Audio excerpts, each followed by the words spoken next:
All right. From another all-time mate, these are from our Offline TV subreddit. Do you believe as influencers with impressionable audience, you should only promote products you believe in and use? Wow. I wonder what prompted this question. I wonder what prompted it. I think the word should, I don't give a shit about. I always hate that the word should because I don't agree with social responsibility. Mm-hmm. I think at some level, it's like, it's highly looked down upon socially if you don't give back. But I don't believe the social responsibility is exists that much. I mean, but you do have your own line because I remember you saying like you will never associate yourself with, was it NFTs, cryptos? Oh, I don't know about never, but I think currently, I'm not interested. I did more research into it. I'm like, it does feel like a little bit of a grift. Not really interested right now. But maybe in the future, I saw good way of using NFTs, which is online certification. Like assuming there was a global certificate database, online certificates that you can legitimize you for professions or for certain maybe even obituaries, certain stuff like that, could be very useful. But a lot of weird shit happening in the crypto space where you get people with a lot of money can take advantage of people with a lot less. Mm-hmm. And that's a very common thing, and it's kind of scary. Yeah.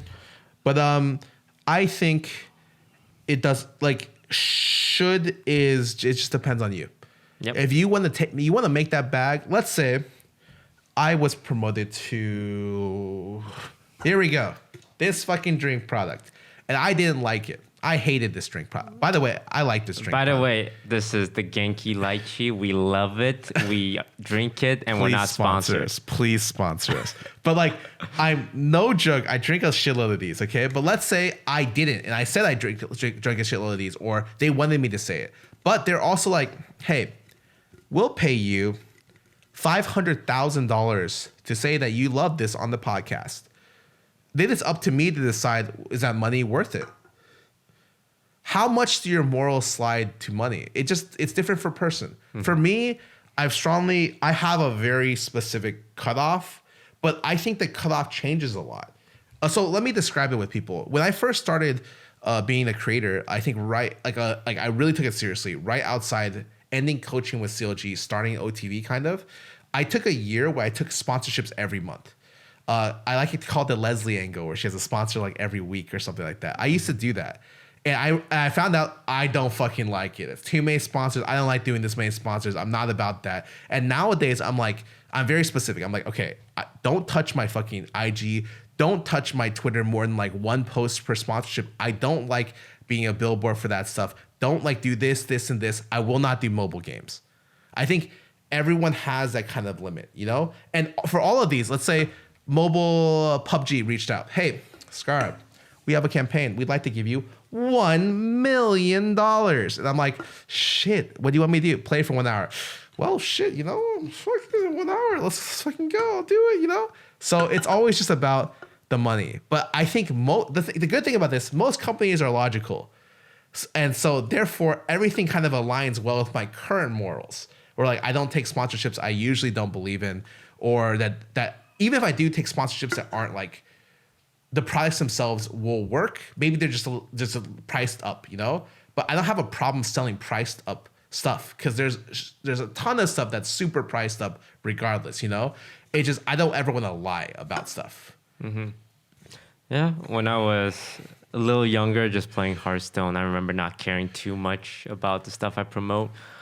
But there was one instance, I had a sponsorship with Walmart, and when Walmart came in, I was really excited because Walmart's a big brand, and I'm just a Hearthstone streamer. It was a cool activation. But I remember promoting laptops they were selling on Walmart and saying oh, I use this one, and I don't really use laptops. It was a regular laptop, it wasn't anything special. But I remember after I thought about it, and I just remember thinking, I hope I didn't make anyone regret their purchase of this laptop because of me. Because if you buy the laptop and you like it and it's great and it's what you expected and it's good for your value, then great. But I remember feeling guilty. It's what if someone saw my ad from Walmart promoting this laptop and they bought it and it just wasn't good enough for them? Then that would be that would be hard to like accept because a lot of our audience don't make as much money as us. True. So like it might not be a big deal for me, but it could be like, oh, their one laptop they get to buy every 5 years turns out to be a bit of a lemon.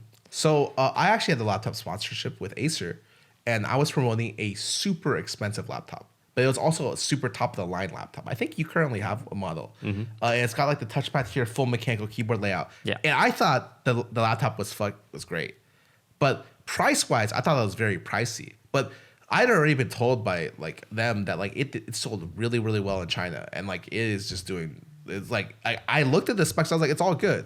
But like if someone bought that and afterwards was like, this was really expensive, it wasn't worth the money, I could like that's a valid consideration. I would give that to them. But like for me, I do due diligence for my sponsorships, so I know not to promote certain things, or that I like. There's a line I don't cross ever, pretty much. And I'm sure you have one, and so does all our friends. You learn that line after doing more and more sponsorships. You know what you won't do. Yeah, you really can't find out like what you would not be okay with until you do something. Until you've crossed it. I've had earliest in my career, I did do some sponsors where I was like, I didn't really like that. And afterwards, it's part of the reason why I don't take many mobile games. We're almost done. I think the last time I did a mobile game was I went to their Summoners War finals in LA. It wasn't really promoting a mobile game, it was promoting like their final event, their world championship, which I thought was okay. But generally speaking, like I have no problem with mobile games. I play Genshin Impact, which is essentially a mobile game on your PC. But I just find that because I spent 2 years playing Summoners War, and I never wanted to get addicted again. I don't want to play mobile games, and because of that, I don't take sponsored mobile games. Conversely, though, OTV does mobile game sponsorships, and I feel completely comfortable being able to say that on like the OTV channel, and just not on my personal one, because I make the delineation between like that brand and myself. Yeah, but that's just me setting different lines, right? The logic I'm pretty smart. I can make the logic work in any way, shape, or form. It's just about what line do I want to do.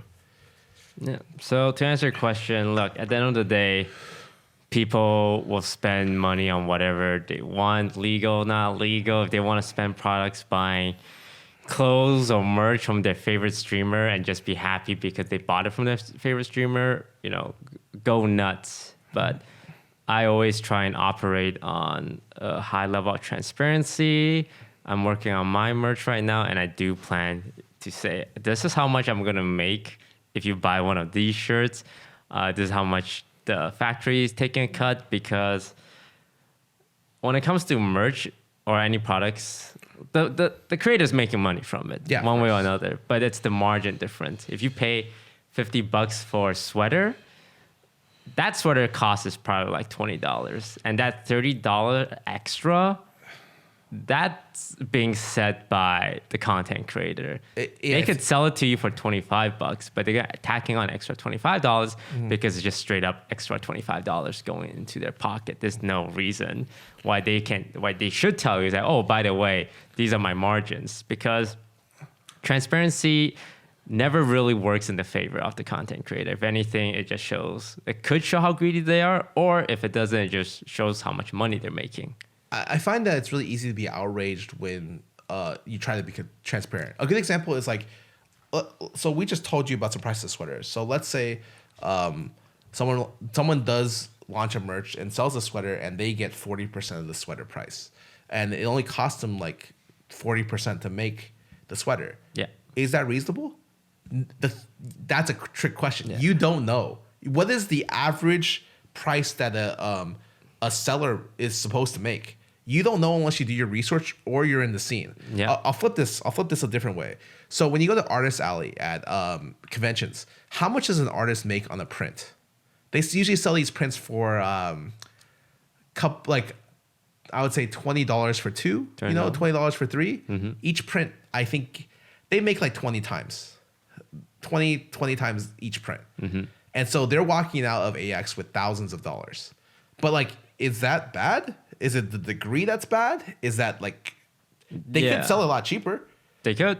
But like, But if if the buyer is happy with what they got, should it matter to them how much money the creator makes? So with that question, let's go to something like what Lily just purchased recently. She just started getting into expensive clothing, right? And she purchased what was it called? That brand, Balenciaga. She bought Balenciaga, and this is the first time Lily Pichu has bought anything. She doesn't buy expensive clothes. She usually this is a very rare event because she wanted to treat herself and it was very cute. Yeah, but Lily generally buy all her shit off Amazon. Yeah, so like she spent $1,000, $1,200 on a Balenciaga thing. I don't know how much it was. Let's say it was $1,000. Okay, if she thought it was worth the money, then why does it matter? Yeah. So like that's the question you end up. That's the thing, because I find that people are very critical of creators. Yeah. They get outraged about creators when there's things like this happening all the time. Yeah. And if people are okay spending $1,000 on Balenciaga and you're getting mad that people are spending $30 on creator merch, is that weird? Is that hypocritical? Yeah. Like creators are easy targets because we have these, especially streamers. Yeah. They're like, oh, these guys farm parasocial relationship. They have a responsibility. And I try, like, it affects me. That's why I'm always like, I need to be as transparent as possible because I like making money. Yeah. Like, I love money. It's one of my favorite things. But I also want to make, how do you make a lot of money without feeling like you scam people? Yeah. Or without them feeling like you scam them? Yeah. Like, how do you make a lot of money? Well, the best thing is to never talk about it. Yes. To never talk about income, because if you don't talk about it, it can be used against you. And that's what a lot of big streamers do. They just completely avoid the topic or make jokes about not making enough money or making too much money. But as long as you don't try and be transparent or have a high horse, you have all the advantages. There's no advantage in being honest with your financials, with your viewers, or with your peers, because it will just be used against you. There's one thing that's good for your peers. It's that knowing what other people make can help you negotiate yourself. But being transparent with your fans has not much. Isn't that weird that you get punished for telling your fans the truth? It's because when people tend to put creators under a microscope, and more so than movie stars, more so than it's because the people who are most commonly using social media are the people who are online a lot of times. And then the people consuming our content are online, are those people, the people who are online most of the times. That's why people like us get put under microscopes more than other brands or other people, is because we're in the limelight more because we're online in the space that they interact with. I just think a lot of the times it's very hypocritical to go after content creators for price gouging or for scamming or for stuff. I'm completely okay for it to exist. Don't get me wrong. I think you should do it if you believe that hey, I don't think this is fair. Yeah. That's reasonable. But I find that it is something where a lot of the times when you look at stuff like Fortnite Balenciaga comes out with $400 t-shirts, or $800 t-shirt. Yeah. Most people can look at that and be like, ha, that's funny. Yeah. And they're not going to buy it, right? They're not going to get upset at Balenciaga or Epic Games, right? They're not mad that Balenciaga made a Fortnite collab. They're just like, why the fuck would you sell it this high? Are you stupid? And that's it. And they go on with their lives. Yes, but if I released a Fortnite, a Fortnite shirt t-shirt for $100, suddenly it's like, what are you doing with the $100? Why are you taking advantage of No, your not even fans? 100, like 50, right? Because the average t-shirt price I think is 20, 24. Yeah, it's pretty cheap to make. Yeah. So what if I did Cutie once sold gold foil t-shirts for I think $35, and I remember being like, that's sick. But what if I sold mine? It was a gold plated or gold foiled Scara Fortnite shirt for $50. I'm sure people will get fucking mad. And not in the way that they'd be mad like that. Some people want to buy it just because it's funny, or just as a collectible. And I think there's a lot of other industries where you just ignore it if it comes out, and you don't have to have it take over your brain or your mind space. I think a lot of times when people talk about parasocial relationships and how bad they are, if you are talking about it, you probably have an unhealthy amount of brain space being spent on that topic matter in the first place. So like those are the people that get mad if like a content creator are upcharging certain things, and why they can ignore companies that do it. But when it's people who try to act under the guise of a company, all of a sudden it's a problem. I think a lot of it's very hypocritical.